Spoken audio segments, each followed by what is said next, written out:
On this episode of O'Fallon Matters, find out everything there is to know about O'Fallon's 4th of July extravaganza, see how our regional SWAT team trains for emergencies, and get an inside look at O'Fallon's Economic Development Department. All this and more next on O'Fallon Matters.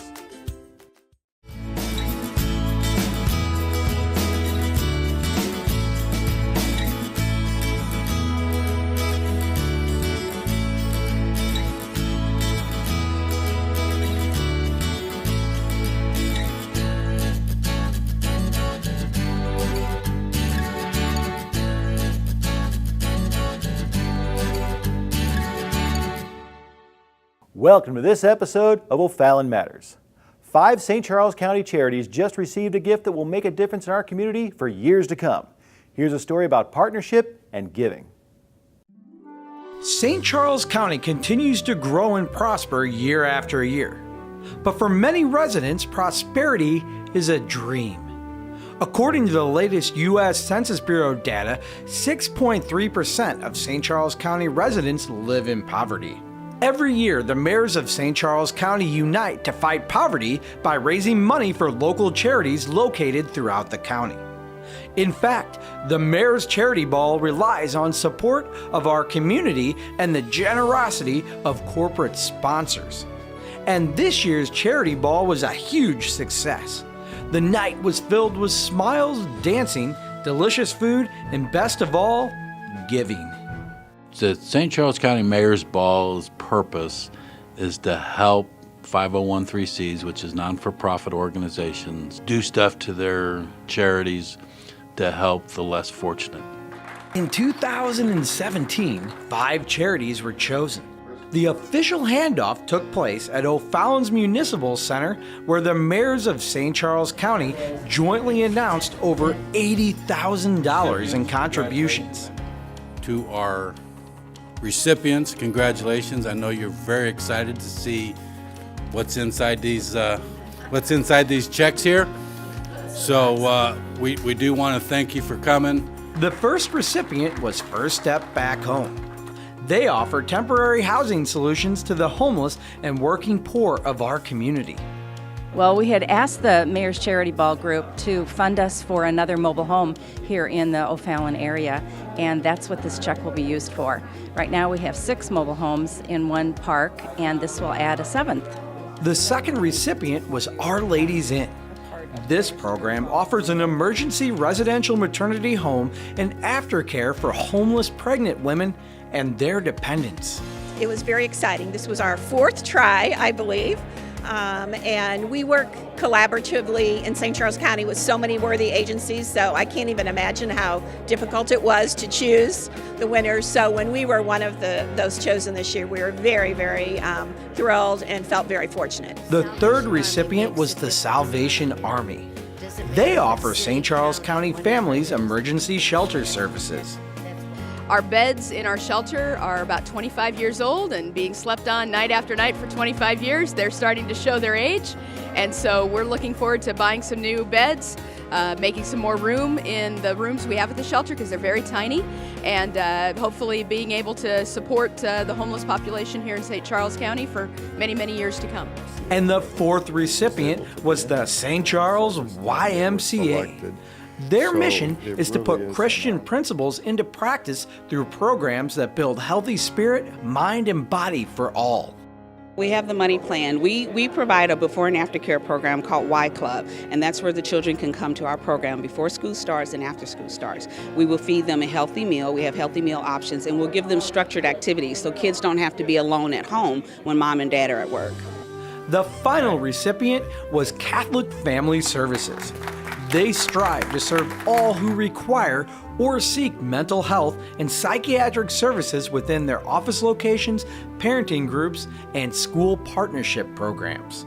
It helps us just continue to break down stigma towards mental health care, and the people that need it most are individuals. Sometimes they cannot afford insurance or they're underinsured, and this helps them get the support they need.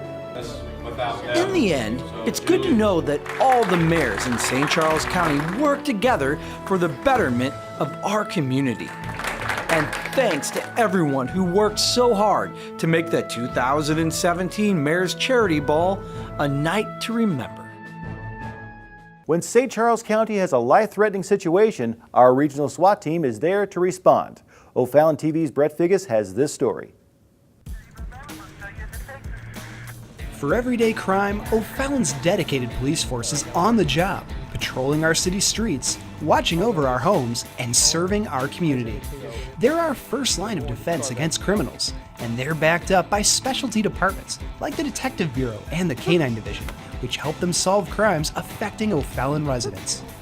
But sometimes, uniquely dangerous situations arise that can pose a significant risk to our officers and to the public. That's when O'Fallon's Police Department calls upon a specially trained unit to tackle these extreme incidents. This is the St. Charles County Regional SWAT Team, and these dedicated officers are ready to handle complex, difficult situations where advanced training and atypical tactics are required. The SWAT team is special weapons and tactics. We specialize in a variety of different lethal and non-lethal weapons and tactics that normal police officers don't have significant amounts of training in. We respond to higher risk situations, whether it be individuals that are barricaded inside homes or buildings. We handle search warrants for narcotics and things like that from the drug unit, and any other maybe violent encounters that may happen inside the city. One of the earliest SWAT teams got its start in the 1960s as the Los Angeles Police Department began to see the need for a specialized unit capable of dealing with riots, gang warfare, and armed standoffs. These early teams might not look like much now, but their specialized training proved effective, and the concept of a special weapons and tactics squad soon spread across the country. But despite their humble beginnings, these teams put themselves in harm's way to protect their fellow citizens and law enforcement officers, just like the teams of today. We've come a long way from those early days, and we're proud to be a part of the St. Charles County Regional SWAT Team. This unique unit is comprised of officers from multiple police forces throughout the county, which provides O'Fallon with a number of benefits. We contribute officers to the regional SWAT team because it's extremely expensive to put together a professional SWAT team. In this way, each municipality contributes a certain amount of officers to the team. It takes a lot of training, a lot of time, a lot of expense, so that's shared across the county with all the different municipalities. Becoming a SWAT officer is no easy task, but the stringent selection process ensures that each position is filled with men and women who constantly strive to be at their best when other people are at their worst. To become a SWAT officer, you need to obviously be in good shape, but along with that, the skills and abilities, you need to stay calm underneath pressure. Obviously be a good shooter, because if you're in that situation where you need to take a shot, you need to be confident that you can do that. You have to be personally motivated on your own time to work out, to shoot. We do shoot quite a bit out here. There's a lot of training. There's a lot of personal sacrifice. There's a lot of sacrifice on behalf of your family. You're getting calls and you're leaving at all hours of the night and day. You have to be proficient in everything you do out here. You have to have a high level of attention to detail. And just be a team player. It's not just you out there. You're working with a lot of other guys. And for everybody to work together is what really makes us successful. During filming, we get to see the tryouts for members looking to fill a few vacancies on the team. This, of course, included plenty of time on the range, as supervisors tested applicants' ability to operate under extreme pressure. Along with the usual marksmanship tests, potential recruits were given unique firing demands, like using their offhand or firing from a dropped gun, or both, as this particular test required. The following day, current SWAT members had a friendly competition to test their handgun accuracy. A contest O'Fallon SWAT member Montana Stevenson won. For an even more extreme test, officers worked on their rifle skills by firing at a target that was pretty far away. How far, you might be asking? So far that our cameras could barely see the targets, which were just a small portion of the highlighted area. But hitting their mark was no sweat for these talented officers.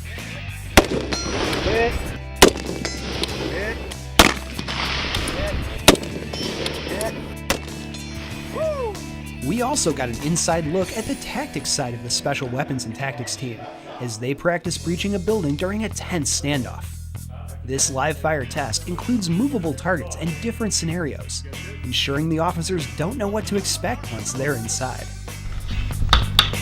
Police search warrant! Police search warrant!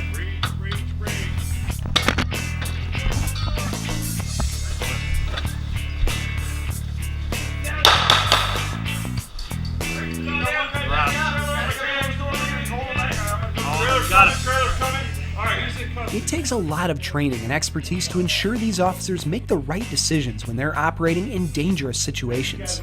And perhaps unsurprisingly, not a single officer shot an unarmed target during the breach training, nor did they hit the hostages in the final room. This exceptional level of talent doesn't come easy, but all of the extra training, hardships, and sacrifices are worth it to these officers. To be on the SWAT team and representing O'Fallon is an absolute honor, because O'Fallon is regarded very highly in the community here. We usually bring some of the best operators to the table in terms of physical fitness and firearms. And I mean, there's a sense of humility that goes behind that I have great guys to learn from, and the training I received allows me to bring some of that to the table here to the SWAT team. You know, it's an absolute honor and a privilege to be able to represent O'Fallon. I mean, O'Fallon's a big department, and there's only 4 spots for SWAT, so they get selected for that. Not only are you grateful for it, but it puts a lot into me knowing that they picked me for the spot, and they know and feel confident with me handling it. It's kind of special to me knowing that they allow me and picked me to do that. Our participation in the St. Charles County Regional SWAT Team helps make the entire area safer, and we're proud of the service of these highly trained officers. The officers should be extremely proud of what they've accomplished just making the team. It's very competitive, it's very challenging, it's difficult, it takes a lot of training and a lot of dedication.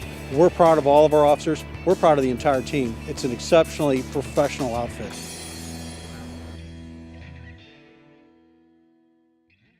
Maintaining O'Fallon streets can be challenging. That's why street department leaders organize an important training demonstration that will help crews make repairs with long-lasting results. Joe Meyer has the story.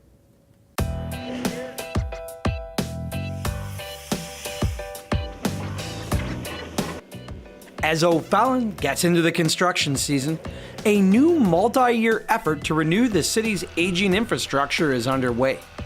Nearly every area of the city will see significant work as part of a multi-million-dollar investment in our infrastructure.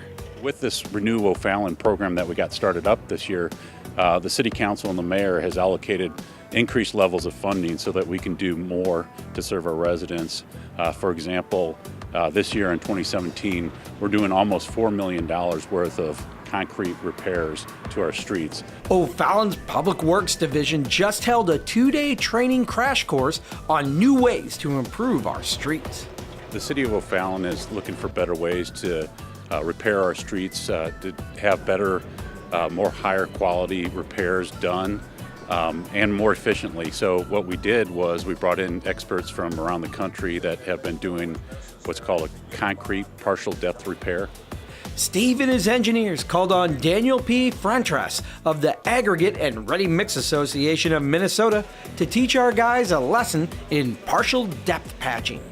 So I'm here to try to teach the City of O'Fallon maintenance people how to do a partial depth patch with the mill and all the tricks that the Minnesota contractors have developed over the last 37 years of doing this patch. And we have patches in Minnesota that are 25 years old and still work.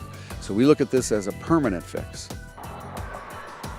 As the city continues to invest millions in our streets, it's important to not only save money on repairs, but also make sure those repairs last through Missouri's ever-changing weather patterns.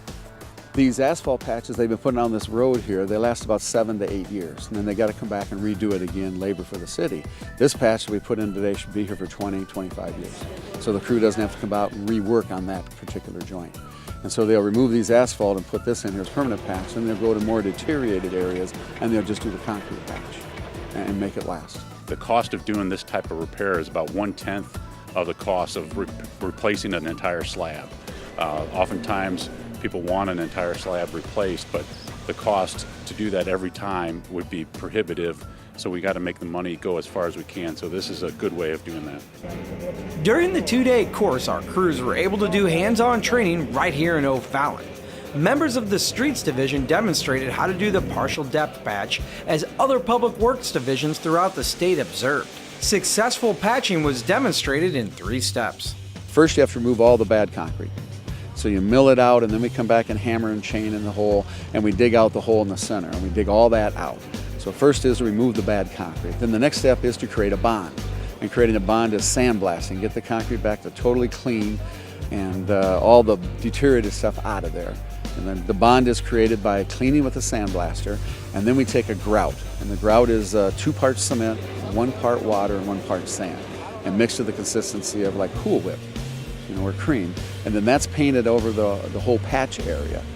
The 3rd step of the process requires compression relief. We have to provide compression relief, and we did that with 1/4-inch styrofoam today. And that's the first patches we did, 1/4-inch compression relief, and that has to go full depth through the patch. If the pavement, and we pour the concrete and we vibrate it down into a hole in the bottom and it tries to close in the summer and it can't close, the patch will fail. Well, no failures happen by July in this area. If they work through July, then we're good to go. If it busts out in July, then they have to mill it out and start over. So that's the last step, is creating compression relief full depth through the patch. O'Fallon's Public Works Division learned some new tips and tricks that will improve our streets now and into the future. If you are interested in learning more about Renew O'Fallon and the many infrastructure projects taking place throughout O'Fallon, you can visit www.ofallon.mo.us. Next up, we're going to visit O'Fallon's Economic Development Department for an inside look at their role within the City of O'Fallon. With the philosophy of family first, the City of O'Fallon, Missouri has achieved phenomenal growth for well over a decade, making it one of the fastest growing cities in the nation. Overseeing and assisting in their success is the Economic Development Department. The role of the Economic Development Department is really to improve the quality of life and lifestyle options for our residents and businesses, to sustain our economic development foundation and grow our community to really achieve the kind of potential we have in this community. O'Fallon has emerged as a distinctive city, with many manufacturers and businesses calling O'Fallon home. O'Fallon has over 1,600 licensed businesses, so we have a wide range of businesses from very small retailers and entrepreneurs to major companies like MasterCard and City Mortgage. We have over 60 manufacturers, and it ranges from high-end refrigerators to aerospace to plastics. I mean, across the board. It's just amazing how many manufacturers we have in O'Fallon. Assisting Patrick in the department are 3 other employees who help assist in making things run smoothly. We have a business specialist, Patty Brown, who's been here for 15 plus years now and really is a bedrock of knowledge and information about this community. Ann Beers is our administrative assistant, and she's been with the city for probably 15 years now too. And she provides that great administrative support, organization, keeps us all on track. And then we have a coordinator position, and that individual works directly with businesses that are looking to locate into O'Fallon, new businesses starting up. They help coordinate with our planning department, our public works department. And so that provides a great team of balance for economic development in the city of O'Fallon. The Economic Development Department also works with Parks, Communications, and the Public Relations Department. They also work with various organizations. We work with both state, regional, county-wide, and local organizations, including the O'Fallon Chamber of Commerce and Industry. And they're extremely important as our partners to help our businesses grow.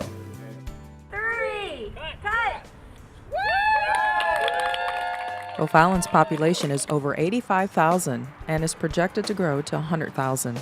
This, coupled with many other factors, offers the perfect opportunity for businesses to flourish. It is about quality of place. It's about affordability. It's about accessibility. It's about having the right environment for success. And I really do think O'Fallon has achieved that at a very high level. It's the opportunity for helping businesses be profitable, and they can find that profitability here in O'Fallon. For every new business in O'Fallon, and for those already here, The Economic Development Department carefully puts plans in place to help them get started and to continue to prosper.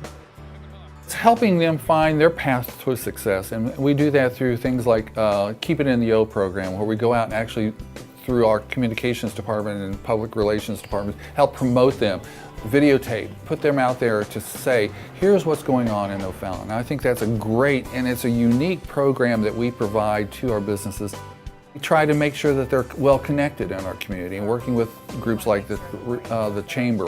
We try to find ways to help them lower their costs. We help them find employees. So those are kind of the things that we do to help sustain businesses in O'Fallon. O'Fallon is an exciting place to be in. It is a great opportunity for any business to consider. And as we continue to grow as a community, as we continue to support a very strong quality of place, I think O'Fallon would be a good place for any business to consider, any business owner to talk to this department and find out what they can access, what services we might be able to provide, how we can assist them to be successful in O'Fallon. Celebrate America's birthday with an explosion of fun and music at O'Fallon's Heritage and Freedom Fest on July 2nd through the 4th. Joe Meyer is here with a preview of what to expect at this year's extravaganza.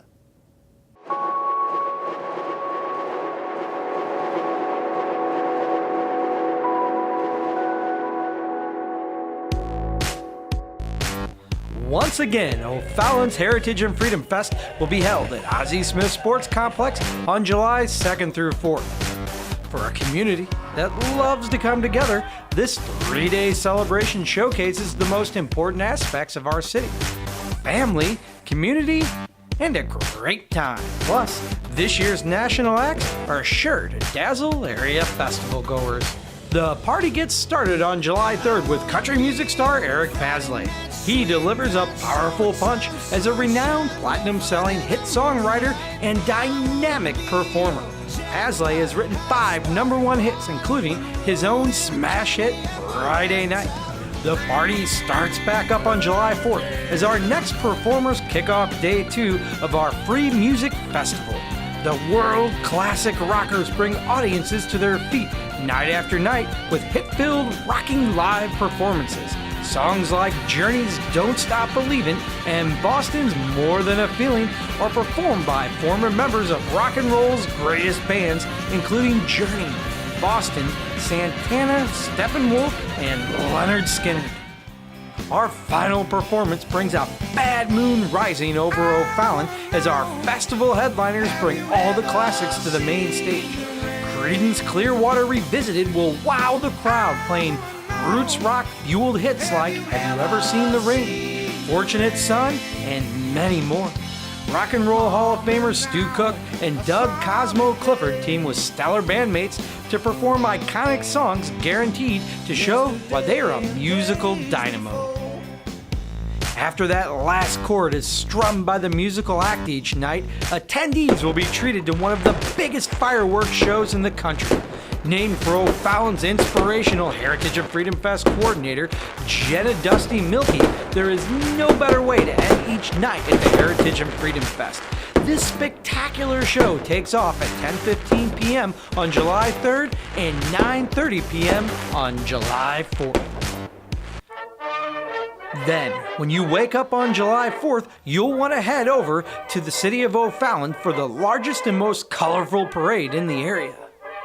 Our parade draws a crowd of thousands proudly dressed in red, white, and blue, and cheering for the patriotic parade entries vying for cash prizes and trophies. Celebration of Flight is the theme for O'Fallon's 2017 Heritage and Freedom Fest Parade. The city of O'Fallon is setting the stage for an Independence Day celebration of American music, patriotism, and fun when the annual parade gets underway at 9:30 a.m. on Tuesday, July 4th in downtown O'Fallon. The parade route starts at the corner of Main and 3rd Streets, and it continues north on Main Street to Tom Ginnever Avenue, where it turns east, ending at T.R. Hughes Boulevard near the entrance to the festival grounds. You are encouraged to get here a little bit early to avoid traffic closures, and you'll be able to find a great spot along the route. One of the best parts about the Heritage and Freedom Fest are the sideshows, and guess what? They're free. and this year's lineup is set to be the best yet. Gillum Family Illusions is not a one-man show. Their entire family is involved. They offer a fast-paced, contemporary presentation for the audiences of today. And audiences will witness the use of high-octane music that's sure to keep the energy level high. Check out this amazing show on July 2nd through 4th.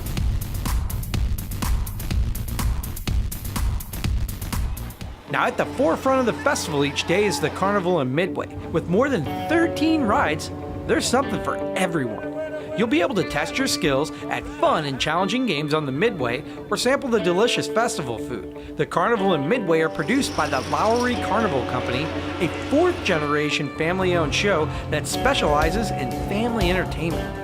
Yes, there is a small fee for rides. Tickets must be purchased on-site at ticket booths, or you may save time and money by purchasing Carnival tickets in advance at O'Fallon's Parks and Recreation Office or the Renaud Spirits Center. The Carnival in Midway is filled with fun rides and games, but we've got an area made especially for the younger fairgoers. The Kids Zone is always a huge draw, as families can enjoy hours of free entertainment.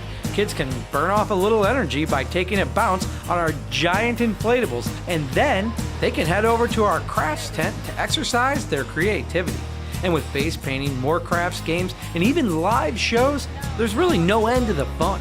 The Kids Zone will be open July 3rd from 4 p.m. to 9:30 p.m. and July 4th from 12 p.m. to 9 p.m. Also, you won't want to miss out on the Heritage and Freedom Fest Family Night. Now, Family Night takes place on July 2nd from 4 p.m. to 10 p.m. and it features carnival rides at discounted prices and carnival vendors with food and beverages. And don't forget to grab an all-you-can-ride wristband that can be purchased on-site. The wristband is only valid for July 2nd for the carnival rides. Family, community, and a good time. That's exactly what the Heritage and Freedom Fest is all about. This year's Heritage and Freedom Fest will be bigger and better than ever. And don't forget to join us for the metro area's best 4th of July party, O'Fallon's Heritage and Freedom Fest. Thanks for joining us today. If you have a good story idea, let us know. You can email us at OFallonTV@o'fallon.mo.us. And always remember to give back to your community, because O'Fallon matters to all of us.